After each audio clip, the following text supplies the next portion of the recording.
And look, I'm gonna say something controversial. I don't know if it's gonna get me canceled. Actually, gain weight, which is like something that is like sort of one of those taboo things that like no one wants to talk about. So if you're someone like me who has a little bit of a dodgy stomach, something that nobody talks about, was not a fun time. So take it from me and don't make my mistake. Hello and welcome back to the YouTube channel. You might notice that there's something new in the background, which has just come in the mail, which is very, very exciting. And I am by no means trying to say that like I am some like big YouTube account, but I did start at the beginning of the year with the goal of uploading once a week. And we are in month 6 and YouTube decided to send me this really cool light in the background that I now get to put in my videos. So I am very, very excited. But I hope that you're well when you have found this video and whenever you're watching it and wherever you are in your running journey. I imagine that if you have come to this video, you are probably at the beginning stages, or maybe you're still kind of trying to figure out your running. My name is Liz. I have been distance running for almost 4 years now. I have run 8 marathons and I'm getting ready to train for my 9th marathon. And this is not starting my marathon training series as of yet, but that is coming soon, so stay tuned. But today I want to share some of the biggest mistakes that I found that I made when I started distance running. And I don't want to term this as like just for marathons. I think that distance running can apply to marathons, half marathons, 5Ks, 10Ks. No matter what you're training for, you will be running some sort of a long distance and you will still be doing some distance training. And I want to share some of these tips today because whilst I am not a certified running coach and I'm not certified in any sort of way, I want to share just some of the common mistakes that I found over the years really held me back in my running journey. And I felt like really honestly held me back from like being where I'm at now. These are just some of the things that I wish that I knew 4 years ago that I just didn't make the mistake of, that I was practicing back then so that I could maybe be improving even more. But hey, running journeys are running journeys, and no matter what, you shouldn't compare your running journey to anyone else's. So let's just jump right into them. I want to start off with tip number 1, which is something that I am truly so passionate about, and it's not eating enough carbohydrates. And I don't want to blanket term this tip with like fueling because I think fueling in general is so important. But what I found personally, especially being someone with a history of an eating disorder, is that it is very easy to let those food fears still linger when you start running. And whilst I truly believe that distance running has helped me heal my relationship with food, it really took a long time to get there. So when I first started training and running, I really wasn't like fueling myself properly pre-run, during my run, or post-run. And those are 3 things that I think are so important, regardless of what your training distance is. Even if you're just going for a 5K, I still think that you need to have protein and carbs when you recover. For me, something that really helped was viewing fueling more like putting fuel and petrol into a car. So imagine that you are the car, you the runner are the car, and the carbohydrates are the fuel that are going to help you run. So like I've done videos about how I've like tested out different pre-run breakfasts, and I think that that's so important because at the end of the day, all of our bodies are different, all of our guts are different, and it's so important to find what works for you. Some people like oatmeal, some people like bananas, some people like toast, some people like bagels. Find what works for you, practice that, and just see how that sits on your stomach before runs so that you can then see what you would like to have before race day. Then like going into your actual runs, I think it's really important to train your gut, and I literally just did a little short form video on this on my Instagram and TikTok, so if you want to go and check that out, make sure to follow me because I upload almost every single day. But training your gut, I would argue, is just as important as the training itself. Because if you're someone like me who has a little bit of a dodgy stomach, it can be really hard to be taking on foods and fuel whilst you're running. And you have to try, there are so many different gels and chews and fuel on the market. You have to test out these different things and see what works best for you. And for me personally, I have really found to love Morton, and it just sits really nice on my stomach. I know they're very expensive, but for me, I think it's just so important and just gives me so much peace of mind to know that I'm having something that really sits so well on my stomach. Something that I think is so important and I want to put in here is that when you are looking at gels and are looking at like gels to test out, look at the nutrition label, not for the calories. We are not counting calories on this channel. Look at the number of carbohydrates. It'll tell you the number of grams. And being someone who used to take the Morton 100s before they came out with the Morton 160s, studies show that you're meant to have about 30 to 60 grams of carbs per hour, whether you're just running and out on a long run or just doing whatever distance kind of a run, or if you're actually like running on race day, you need to be aiming to have 30 to 60 grams of carbs per hour. So prior, I would have 2 gels per hour every 30 minutes or like every so often whenever my body was like wanting it. But now that they've come out with the Morton 160s, those have 40 grams of carbs, which is great in one gel. And personally for me, I like to just like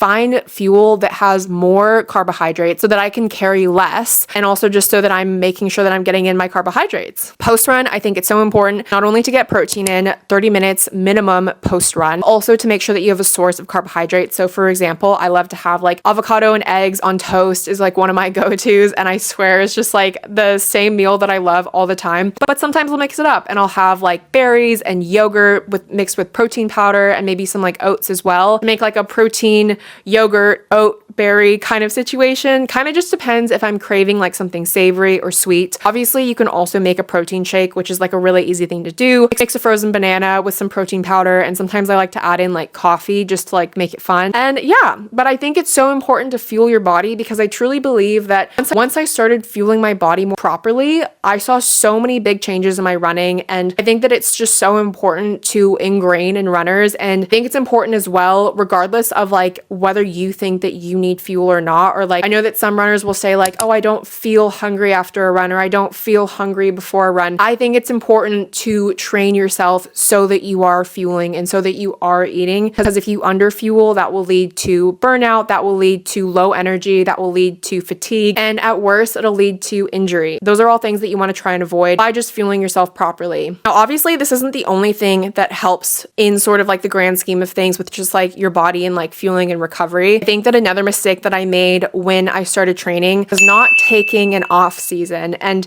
I want to talk about recovery as a separate tip, but I think that having an off season is something that nobody talks about, but I think is so important. And I think that it's something that like I only ever heard the terminology in like high school or whenever I played sports, and like having an off season where you weren't like your sport wasn't in season. As it pertains to you and your schedule and like what that means for you, I think it's so important to have time off of running. And this is coming from someone who for the last few years I've been running 2 marathons a year, and I'm pretty sure this year will be my last that I'm running 2 marathons a year, because it is very, very draining and straining on the body. And I will tell you that after London Marathon this year, I took some time off and I have taken a big break from structured training for about 2 months. And honestly, that was the break that my body needed to like slowly come back to running, choose when I wanted to run, like when I wanted to run, what I wanted to run, what distance, like, and you know, just choose like if one day I just didn't want to run, I didn't run. And so I think it's important to give your body that break and that time off, because especially with like marathon training, 16 to 20 week training blocks can be really intense and really full on. Going into race day and completing that huge distance is like also a massive thing. So I think it's just really important to have time off, and it's always easier to pick up your fitness again versus starting from day one. That is something that I learned from a running coach. So definitely remember that one. All right, so I said I wanted to talk about recovery in a separate tip. Tip number 3 is definitely around recovery. And look, I'm going to say something controversial. I don't know if it's going to get me canceled. I personally believe that everyone needs rest days. And this might offend people who like strongly believe and do run streaks. Now, it's not to say that I don't like respect that. I definitely respect them and what they're doing and the meaning behind it, the grind that goes along with it. I think it's really important to individually, like when you are, scrolling through social media, seeing all these people doing run streaks, I think it's more important to check in with yourself and see what does your body need, what do you need, and not just physically. I think mentally, rest days do so much for me to help me like refresh and come back to running and feel fully recovered to come and demolish another week of training and just like be excited about it, and also give my body enough time to rest. And look, everyone's going to be different. Some people take more than one rest day per week, and just depending on your schedule and what works for you and where you're at with your running journey and your training, I think that it's really important to just ensure that you are allowing your body to recover in some sort of way. For me, that looks like either I might go to the gym and just do a really light like stretching session, or I might just like,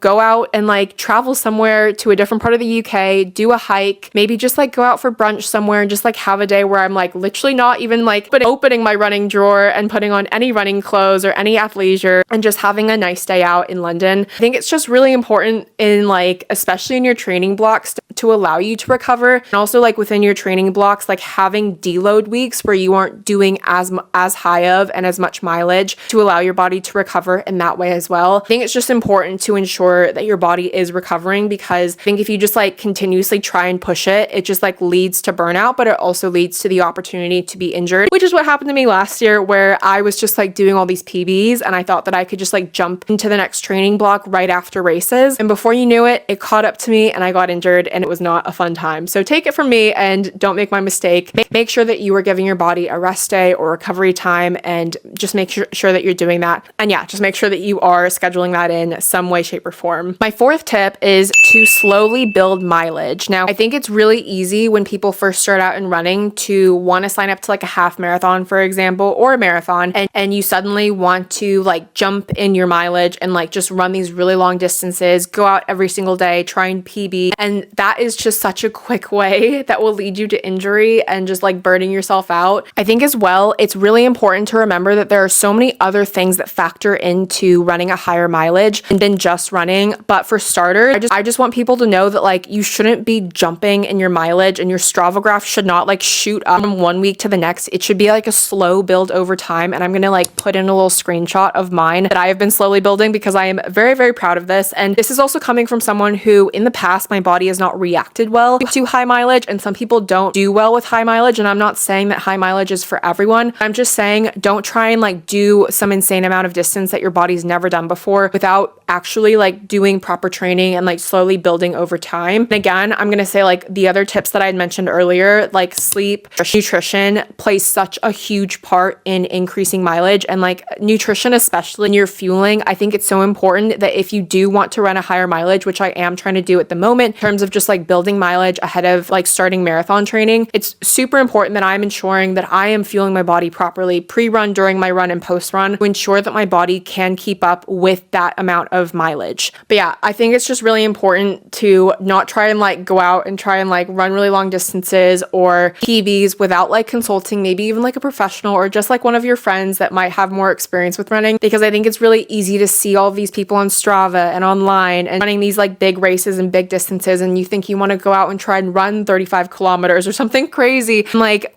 doing that without slowly building up and like doing smaller runs that like then lead to the bigger runs over time will just lead you to burnout and injury. And yeah, this is just coming from someone who is at the moment slowly increasing mileage and is finally like seeing a really positive response from my body in reaction to the high mileage, and who in the past has gotten injuries and niggles when I've tried to do so in the past. But it's because I haven't done it properly. I haven't fed myself enough carbohydrates. I haven't refueled after a run properly with enough protein. I haven't slept enough. Like there are so many things that we don't think about that actually factor into running and training overall. All right, my fifth and final tip is please do not come to marathon training thinking that you're going to lose weight. I think it's really important that, and I've seen this talked about more and more, which is really great on social media. I think because we come from a world where we grew up, where we saw like cardio equals weight loss and everyone wanted to lose weight. Everyone was drinking green juice. Like it was just the thing that everyone was doing. I think that the mistake that so many people come to with marathon training, because you go online and you see all these people running marathons, is that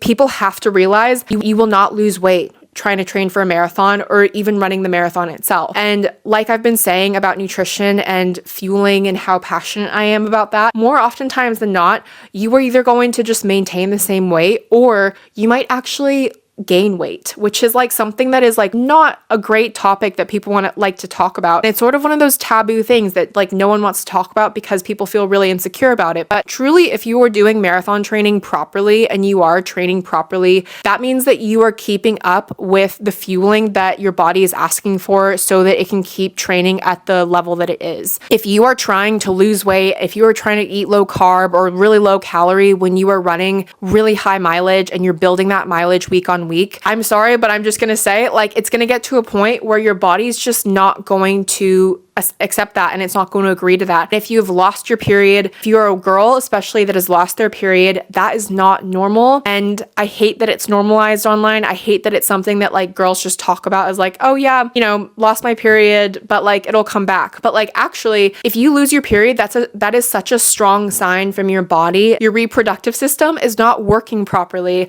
And I think that like if you are at a place where you are either under eating, you are under fueling, you have lost your period, I think my opinion is to take a step back from training and running, really assess what your priorities are. And I'm not saying that you can't use cardio for weight loss. I'm just saying that if you want to train for a marathon, you can't be approaching marathon training with the aim of losing weight. Marathons are an endurance sport and it is a long amount of distance to run and cover. And your body will not be able to do that without proper fuel. I think it's just so important to make sure that you are approaching marathon training in the right way with the right mindset, not with the mindset that you want to lose weight and you want to lose X amount of weight from marathon training, because I'm sorry, that is just not the case and that will never be the case with marathon training. I hope that you enjoyed this video. It was kind of a little bit all over the place, but I just wanted to share some of the mistakes that either I made or I've seen online when it comes to running and especially marathon training. Some of them might be controversial, but this is just sort of like what both my experience, coaching friends, and what like studies show online. And I just want to share this because I think as well, there was definitely a version of me 10 plus years ago that definitely was trying to shrink herself, that was diagnosed anorexic, that only had the aim of shrinking herself and using cardio as a form of weight loss in a really negative way. But I want to be that voice for that girl, that boy, that whoever is watching this that wants to start their running journey and wants to chase after big goals but doesn't know quite how to do it. I just hope that this video helps you in some sort of way. And I'm sorry that I'm a bit of a rambler, but I am just really passionate about running. And if you want to follow me for more daily content, I am really active on Instagram. It's just at resiliencyinrunning, as well as TikTok. If you like this video, make sure to give it a big thumbs up and comment down below what videos you would like to see next. And if you haven't yet, make sure to subscribe to the channel because I come out with a new video every single Friday at 10 a.m. GMT. I also have a podcast called Resiliency in Running. It's been running for almost 4 years, so go and check that out if you like just like long form audio content. And yeah, exciting things to come. And I'm excited to share my Chicago content in the series building up to Chicago Marathon 2024, share my goals and how we're going to be training for that. Stay tuned for that, and I will see you in the next video. Bye!